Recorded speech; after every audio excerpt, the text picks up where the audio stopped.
बच्चों last class में आपको अगर याद होगा तो हम लोगों ने क्या पढ़ा था, हम लोगों ने अपना चैप्टर कंप्लीट किया था about the why constitution is important for us.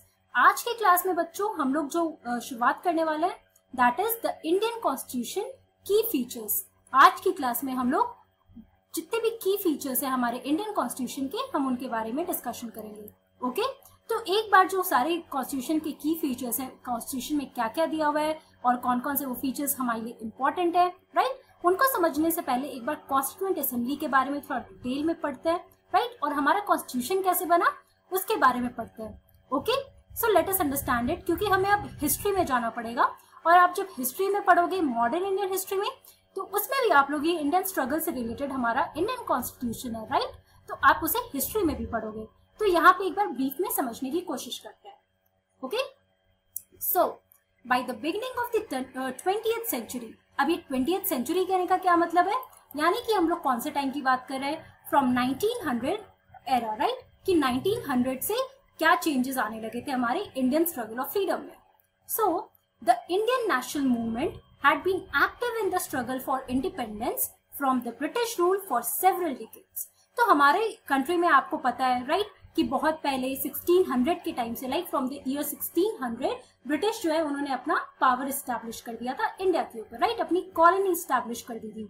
Okay तो बहुत साल से वो रूल कर रहे थे, राइट, 200 ईयर से भी ज्यादा उन्होंने हमारे कंट्री पे रूल किया था। तो क्या हुआ बच्चों कि जब 1900 के बाद from the year 1900 like 1901, 1902 and so on, हमारा नेशनल मूवमेंट काफी बढ़ गया, राइट, लोगों के बीच में वो एक उनके अंदर एक फायर आया that now we need to have freedom from the British, right. तो अब ऐसा हुआ कि जो स्ट्रगल था फॉर इंडिपेंडेंस वो बहुत ज्यादा एक्टिव होने लगे सारे लोग इस स्ट्रगल में। Okay after that what happened, let us see that.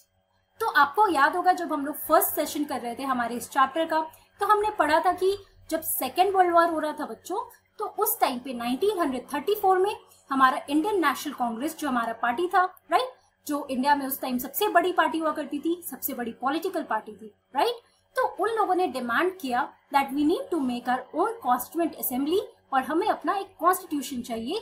क्यों? Because we need to free our country. Now the long experience of authoritarian rule under the colonial state convinced Indians that free India should be a democracy। अब हम लोग समझते हैं कैसे उन्होंने decide किया कि what would be the nature of our country, right?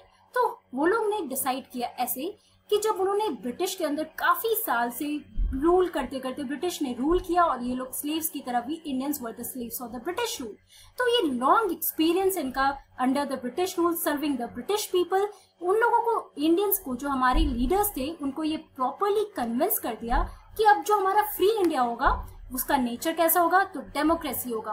और डेमोक्रेसी का आपको तो नेचर पता ही है, डेमोक्रेसी में it is the rule of the people, कि हर एक इंडिविजुअल की अपनी एक आइडेंटिटी होगी और हर एक के डिमांड्स को देखा जाएगा, right, each and every individual would be equal in front of law, है ना। तो यही एक्सपीरियंस जो था ना of the British rule, of the authoritarian rule of the British, it convinced we Indians that now India should be a democracy. और यहाँ से जब उन्होंने कॉन्स्टिट्यूएंट असेंबली बना था, तो जब कॉन्स्टिट्यूशन बना था, इन सारी चीजों को, जितने भी स्ट्रगल्स, जिस तरीके के स्ट्रगल्स हो रहे थे हमारे कंट्री में, उन सबको पॉइंट में रखते हुए हमारा कॉन्स्टिट्यूशन बनाया। ओके तो यहाँ पे देखो बच्चों, इस पिक्चर में do you recognise these people? If you don't, let me tell you what are their names. आप तो महात्मा गांधी को पहचानते होगे, आप उन्हें अपने जितने भी आपके पास अगर नोट रहते हैं तो उसमें आपने महात्मा गांधी का फोटो तो देखा होगा, right, he is the father of our nation. देखो यहाँ पे Nehru, Pandit Jawaharlal Nehru, and who was Pandit Jawaharlal Nehru? He was the first prime minister of our independent India, right, you should know that. ये बीच में महात्मा गांधी है और यहाँ पर वल्लभ भाई पटेल है, right, Sardar Vallabh Bhai Patel was also one of the most important leader, national leader, who played an important role in the struggle of Indian freedom. तो ये लोग अब जब कॉन्स्टिट्यूशन के बारे में कि कॉन्स्टिट्यूशन कैसे बनना है, तो these were some of the most important leaders जिन्होंने डिसाइड किया कि कैसे रूल होना चाहिए। नाउ दे आर, इस फोटो में आप देख रहे हो ये काफी सीरियस डिस्कशन में है, महात्मा गांधी, पंडित Jawaharlal Nehru and Sardar Vallabh Bhai Patel, right. और ये बच्चों ये फोटो देखो, this is the picture of Indian National Congress. तो आप इंडियन नेशनल कांग्रेस के बारे में जैसे मैंने बताया, it was the political party, right. उस टाइम पे जो हमारी कंट्री में आज जो आप कांग्रेस पार्टी जानते हो, तो उनका लीनियज अगर आप देखोगे तो हमारा इंडियन नेशनल कांग्रेस से ही है ना। तो यहाँ पे आप देख रहे हो पंडित जवाहरलाल नेहरू वो अपना स्पीच कन्वे कर रहे हैं, अपना एक मीटिंग कन्वे कर रहे हैं to the people, and these are the members of the Indian National Congress here. अब इस फोटो में देखो बच्चों, यहाँ पे आप क्या देख रहे हो कि कॉन्स्टिट्यूशन, ये आपको एक बड़ा सा मोटा बुक दिख रहा है यहाँ पे। Now this is the constitution, right, this is the book from which our country is govern, okay. इस कॉन्स्टिट्यूशन को सब जितने भी लीडर्स थे, जितने भी मेंबर्स थे कॉन्स्टिट्यूएंट असेंबली के, आप देख रहे हो ये सारे के सारे यहाँ पे इस कॉन्स्टिट्यूशन पे साइन कर रहे हैं। ये हमारा कॉन्स्टिट्यूएंट असेंबली है, ओके। यहाँ पे बैठ के जितने भी लीडर्स थे, जितने भी मेंबर्स थे हमारे कॉन्स्टिट्यूएंट असेंबली के, यहाँ पर बैठ के वो लोग डिस्कशन करते थे, राइट। और ये पंडित जवाहरलाल नेहरू है who is signing the constitution, and then also after that he became the first prime minister of our independent country, that is India, okay। इस फोटो में आप क्या देख रहे हो, बहुत सारे लोग दिख रहे हैं। Now who are these people? These are the members of constituent assembly। तो बच्चों कभी आप सोचो कि ये जो हमारा कॉन्स्टिट्यूशन है, इतना बड़ा कॉन्स्टिट्यूशन है, इसके बारे में अभी आपने पढ़ा भी है और पहले से आप नाम भी सुन रहे हो, क्या ये एक दिन में बना था? Obviously not. इसको बनाने में कितना टाइम लगा था? ये दिसंबर 1946 में लोगों ने ये कॉन्स्टिट्यूशन कॉन्स्टिट्यूएंट असेंबली बना था, and finally it was in 1949, यानी कि 3 साल लगे थे बच्चों ये पूरा एक कॉन्स्टिट्यूशन बनने में, right. And also it was not the work of only one single person, but group of people. So basically these are some of the members of the constituent assembly जिन्होंने हेल्प किया था हमारे constitution को बनाने के लिए। So this was not done by one person, but by a group of around 300 people who became members of the Constituent Assembly in 1946 and who met periodically for the next 3 years to write India's Constitution। तो आपको 2-3 चीजें याद रखनी होंगी। Constituent assembly कब बना था? 1946 में, ओके। कितने मेंबर्स थे?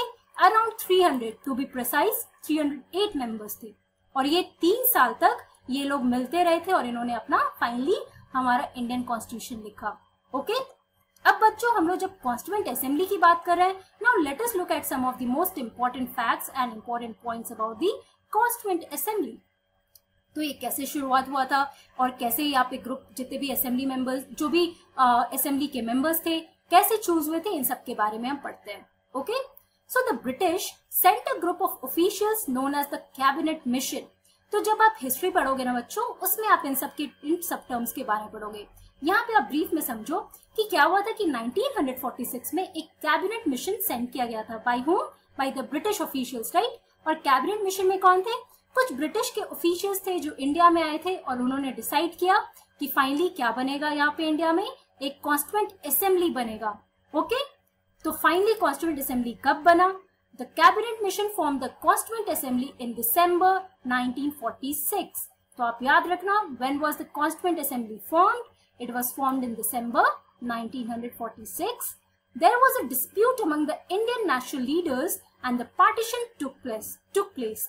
तो अगर आपको याद होगा बच्चों, तो ये 1946-47 के बीच में काफी डिस्प्यूट्स होने लगे थे नेशनल लीडर्स के बीच में कि उनको, जो मुस्लिम लीडर्स थे, उनको एक अपना नेशन चाहिए था, और वो है पाकिस्तान। आज जो प्रेजेंट है हमारा पाकिस्तान है। तो बेसिकली ये पार्टीशन टुक प्लेस। ये कब हुआ था? 1947 में। फाइनली जब पार्टीशन हो गया था, इंडिया और पाकिस्तान 2 अलग अलग नेशन बने थे, राइट। तो आप ये सोचो कि उस टाइम पे जब बहुत इंपॉर्टेंट कॉन्स्टिट्यूशन बनाना था, और इसी टाइम पे ये सारे प्रॉब्लम्स भी शुरू हो गए थे, राइट।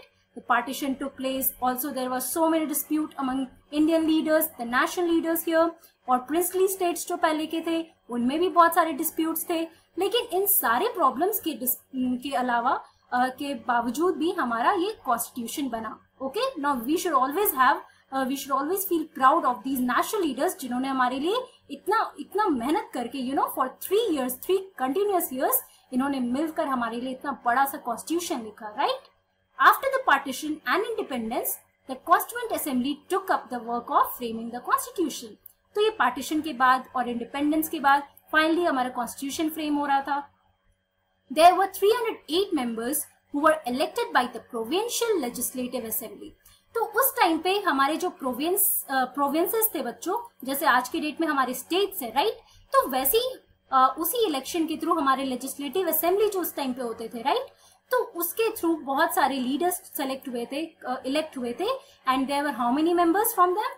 308 मेंबर्स, टोटल 308 मेंबर्स थे जो ये प्रोविंशियल लेजिस्लेटिव असेंबली से इलेक्ट हुए थे, and they started working on the framing of our Indian constitution. Also, the Congress ensured that all the communities get equal recognition. तो बेसिक पॉइंट क्या था? सबको अपना एक इक्वल रिकग्निशन मिलना चाहिए, हर एक इंडिविजुअल का अपना एक आइडेंटिटी होना चाहिए. Everyone should be equal in front of law, right? So, despite the issues like diversity in India, कि बहुत सारी communities हैं, different communities had their own demands, और उस टाइम पे तो और बहुत बड़ा chaos था, partition भी हो रहा था, है ना? So, despite the issues like diversity और the partition of India and Pakistan, confusion among the princely states, बहुत से ऐसे princely states थे जो इंडिया से अपना, वो इंडिया में पार्ट नहीं लेना चाह रहे थे, राइट, वो चाह नहीं रहे थे कि वो अपना एक इंडिपेंडेंट नेशन बनाना चाह रहे थे. तो बहुत सारे princely states, they were also not wanting to join India, the Indian nation. तो ये भी एक कंफ्यूजन था. Also the members of, but despite everything, the members of constituent assembly gave this country a visionary document, right. ये हमारे लिए बहुत important document है आज के डेट पे. नाउ इमेजिन, जैसे अगर फर्स्ट एग्जांपल में आपने देखा था कि अगर फुटबॉल या फिर क्रिकेट या फिर हॉकी या जो भी गेम आप खेलते हो, उसमें अगर एक सेट ऑफ रूल्स नहीं रहेंगे तो बिना रूल्स का गेम कैसे चलेगा, है ना. तो गेम्स के लिए भी एक बेसिक रूल तो चाहिए. वैसे ही अगर एक बड़ा सा कंट्री जिसमें इतने सारे लोग रह रहे हैं बच्चों, तो उन्हें गवर्न करने के लिए कुछ तो रूल्स होने चाहिए, कुछ तो लॉज होने चाहिए. तो आपको अब इम्पोर्टेंस समझ में आ रहा है कि हमारे कॉन्स्टिट्यूशन का इम्पोर्टेंस क्या है, क्योंकि ये हमारे कंट्री को गवर्न करने के लिए काफी इजी है, राइट. ये सेट ऑफ रूल्स जो हमारे लिए बने हैं वो किसके लिए बने हैं? For us people, right, democracy को डिफाइन करने के लिए. Okay. Also let us know about doctor Bhimrao Ambedkar, Baba Saheb हमारे जो जिसको हम लोग कहते हैं डॉक्टर बाबा साहेब अंबेडकर और भीमराव अंबेडकर. तो इनके बारे में आप लोगों ने क्लास 7 में भी पढ़ा था, राइट, क्लास 6 में भी पढ़ा होगा. नाम तो आप लोग इनके बारे में जानते ही होंगे, but let us know. So doctor Baba Saheb Ambedkar is known as the father of Indian constitution. Yes, he was the father of Indian constitution, जिन्होंने अपने मेजर आइडियाज जो है, उन्होंने सारे आइडियाज को अप्लाई किया कि हमारे कॉन्स्टिट्यूशन का नेचर कैसा होना चाहिए, वो किस लेवल पे होना चाहिए, कितने सारे लोगों के कितने डिमांड्स है, उन डिमांड्स को समझ के सब कुछ डिसाइड करके उन्होंने काफी अच्छा एक विजनरी डॉक्यूमेंट बनाया सब लोगों के साथ मिलकर, and that is why he is called the father of Indian constitution. Dr. Ambedkar believed that his participation in the Constituent Assembly would help the scheduled caste to get some safeguards in the draft constitution. तो basically doctor Ambedkar का ये भी idea था कि जो minority group है उस time के, अगर आपको याद होगा, दलित के लिए इनका बहुत बड़ा रोल रहा है, राइट. इन्होंने बहुत सारे दलित मूवमेंट में पार्ट लिया था.